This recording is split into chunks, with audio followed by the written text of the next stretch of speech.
Assalamualaikum warahmatullahi wabarakatuh. Selamat pagi anak-anakku, dengan selamat pagi dan semangat pagi. Hari ini kita akan belajar materi tentang algoritma dan pemrograman.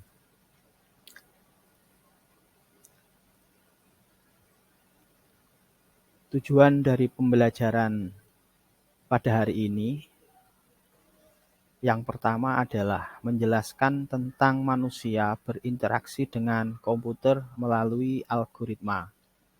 Yang kedua, menerangkan bahwa manusia berinteraksi dengan komputer melalui algoritma.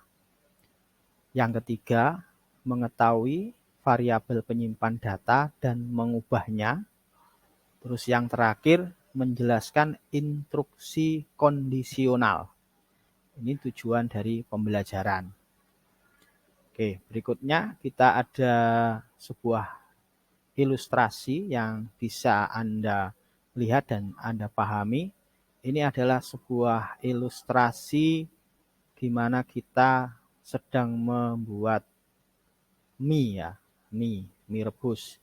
Maka dari langkah-langkah yang pertama kita siapkan ya, yaitu panci, kemudian mie, kemudian air.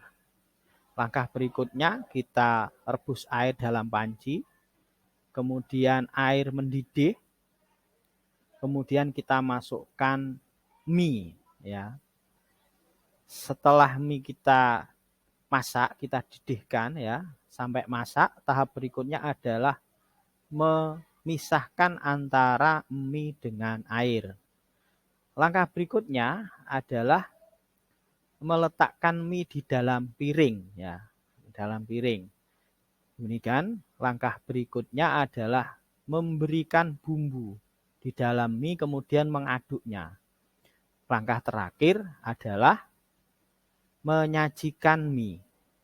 Maka langkah-langkah dari awal ya, dari langkah pertama sampai langkah yang terakhir, inilah yang disebut algoritma.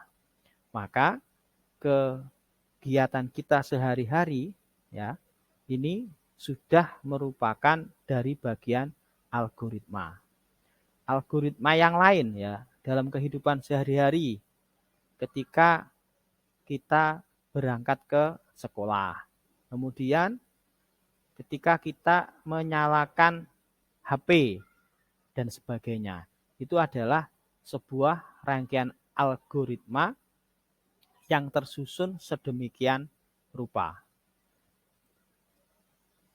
Berikutnya, pengertian algoritma dan pemrograman.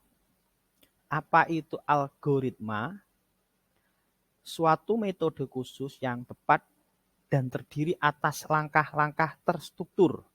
Tadi sudah kita jelaskan ya, yaitu ada langkah-langkah atau tahap-tahap yang terstruktur. Algoritma dituliskan secara matematis serta dapat berupa grafik, ya, gambar, tulisan, atau simbol untuk menyelesaikan suatu masalah dengan bantuan komputer. Ini pengertian dari algoritma. Kemudian, apa itu pemrograman? Suatu cara dalam membuat satu atau menghubungkan lebih dari satu algoritma dengan menggunakan suatu bahasa pemrograman tertentu sehingga menjadi suatu program komputer. Nah, ini yang disebut dengan pemrograman itu seperti itu. Nanti kita akan membahas di sesi berikutnya itu tentang gimana cara, apa itu pemrograman, gimana cara membuat programnya.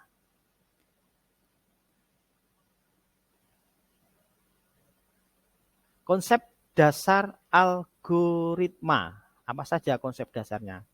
Yang pertama, memecahkan program yang sulit. Ya. Kemudian yang kedua, membuat program besar menjadi sederhana. Kemudian yang ketiga, dapat digunakan berkali-kali untuk memecahkan permasalahan. Berikutnya, memudahkan programmer untuk membuat program dan meminimalisir kesalahan.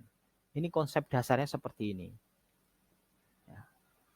Berikut ciri-ciri algoritma. Kayak apa ciri-cirinya? Yaitu yang pertama, algoritma mempunyai awal dan akhir, yaitu ada awalannya dan ada akhirannya. Setiap langkah harus didefinisikan tepat sehingga tidak arti ganda atau ambigu. Memiliki masukan input atau kondisi awal. Nah, ya ada inputannya, apa saja inputannya gitu ya. Kemudian memiliki keluaran output atau kondisi akhir. Ya kalau tadi kan contohnya ada input. Nah, inputannya apa? Kalau kita membuat mie tadi, inputannya ya ada panci, ada air, ada mie. Nah, seperti itu. Kemudian outputnya apa? Yaitu mie yang sudah kita siap saji. Berikutnya, algoritma harus efektif bila digunakan benar-benar menyelesaikan persoalan. Ini ciri-ciri algoritma. Kemudian flowchart. Ya. Apa itu flowchart? Diagram yang mewakili kumpulan dari instruksi-instruksi yang ditampilkan dengan menggunakan simbol standar untuk menggambarkan instruksi-instruksi yang berbeda-beda. Ini flowchart ya pengertiannya. Tujuannya untuk memudahkan penulisan dan memudahkan pembacaan. Terutama adalah apa? Buat programmer. Nah, berikutnya, flowchart ini simbol dan artinya ya. Apa saja itu ya. Ini kita tampilkan yang kita pakai nantinya, karena kita akan membuat sebuah flowchart yang sederhana. Sebetulnya ada banyak ya simbol flowchart ya. Ini kita tampilkan. Yang pertama adalah bentuk lingkaran seperti ini, namanya terminator, menunjukkan awal atau akhir proses. Ya, awalannya. Kemudian input atau output, modelnya jajaran genjang ya. Ini menampilkan suatu input parameter yang dibutuhkan atau output hasil proses keseluruhan. Yaitu inputannya nanti isinya apa gitu. Dan outputnya apa. Kemudian kotak seperti ini, proses menunjukkan sebuah aksi atau proses. Ya, ini prosesnya kayak apa? Kayak membuat mie tadi itu prosesnya gimana? Itu di sini nanti. Kemudian decision, yaitu sebuah percabangan aliran digunakan untuk menentukan langkah selanjutnya berdasarkan suatu kondisi. Ya, ini seperti ini. Maka di sini adalah untuk pengujian dari proses tadi. Kita lanjut. Nah, seperti ini kita ingin kembali membahas tentang mie rebus tadi. Nah, gimana kalau kita buat flowchart-nya, proses dalam pembuatan mie rebus tadi, yaitu start, yaitu yang pertama.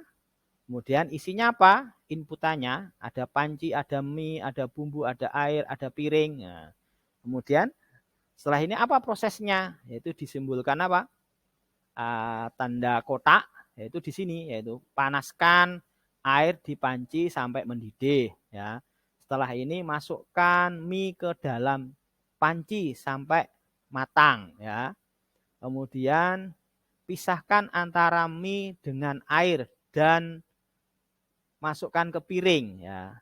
Kemudian aduk mie dan kasih bumbu. Nah, di sini adalah prosesnya yang dari atas ini sampai bawah ini adalah proses.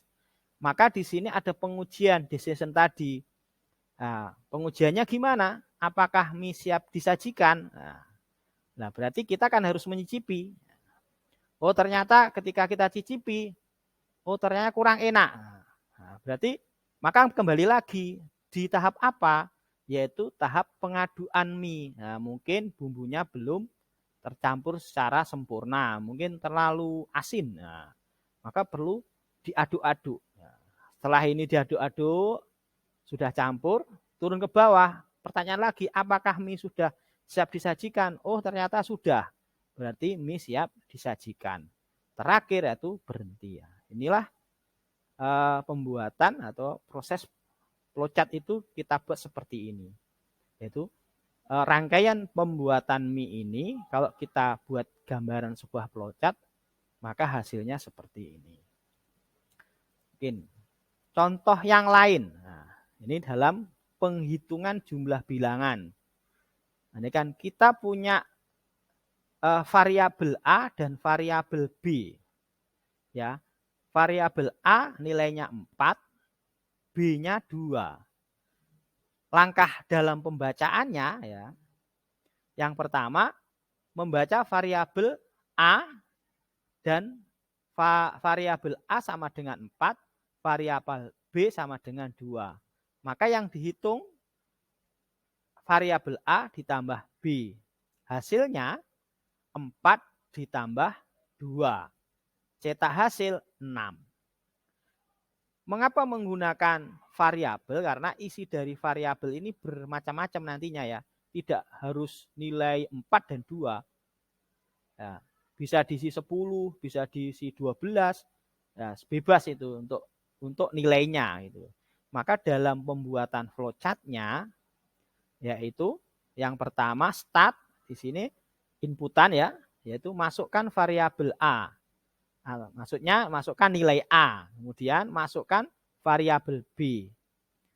Ini di inputannya ada 2 ini tadi. Kemudian di dalam prosesnya yaitu menjumlahkan variabel A ditambah variabel B. Nah, contoh kasus di sini berarti menjumlahkan angka berapa? Nilai angka 4 ditambah 2. Maka cetak hasilnya berapa? 6. Setelah ketemu 6 maka di sini akan berhenti. Nah, itulah anak-anak ya. Kita hari ini belajar cara algoritma itu kayak apa dan nanti modelnya kayak apa ketika sudah kita dalam pembuatan flowchart-nya. Kemudian nanti kita akan belajar di sesi berikutnya yaitu cara pembuatan programnya. Nah, ini ada tugas ya. Buatlah flowchart tentang cara membuat kopi. Ya, semuanya sudah pernah ngopi kan? Tentunya pasti bisa untuk membuat. Kemudian tugas dikumpulkan lewat Google Classroom sesuai dengan format yang tersedia. Kita ulang, tugasnya kamu membuat flowchart langkah-langkah membuat kopi sampai kopi disajikan. Mungkin itu pertemuan hari ini ya yang bisa saya sampaikan. Terima kasih. Jika ada pertanyaan bisa lewat email ini ya atau langsung nanti bisa ketemu ya, ada persoalan. Kurang lebihnya minta maaf. Sekian, assalamualaikum warahmatullahi wabarakatuh.